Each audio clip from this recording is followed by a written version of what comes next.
All right, let's see here. I'm gonna get this up a little higher. I'm gonna show you how to set the valve lash on a new engine. It's pretty basic, pretty standard. There's some mild variables. There's room for argument. I'm just gonna show you how it's done. This is a new engine, hasn't been fired up yet. I have a tool down here in order to turn the crankshaft. You don't really need to see it, but it's just basically a little socket that goes in the end of the crankshaft, and I put a pry bar on the end of that, or a large ratchet, and I get the engine to turn. So what I'm trying to do is I'm turning the engine.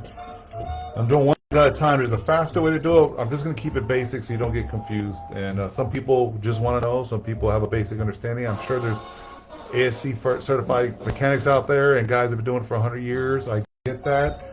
So don't chew me up for showing the guys that don't know anything. I'm starting with the basics, and you work from there. But what you want to do is do one cylinder at a time. If you look on the outside of the head, I don't know if you can see, there is the exhaust port here. See the exhaust port? That's where exhaust comes out of the engine. So this will be your exhaust valve and your intake valve. Intake valve opens up, lets everything come through here, and exhaust valve expels it out. Anyways, that's what the difference is. Intake and exhaust, intake and exhaust. Just always follow the exhaust port. You know automatically the one that coincides with that is an exhaust port. So I'm going to do, I got my intake one down now.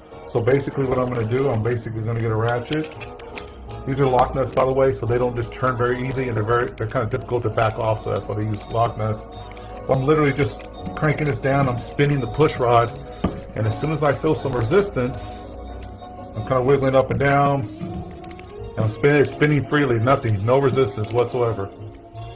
And I'm getting close, I'm slowing down a little bit, I'm starting to spin it,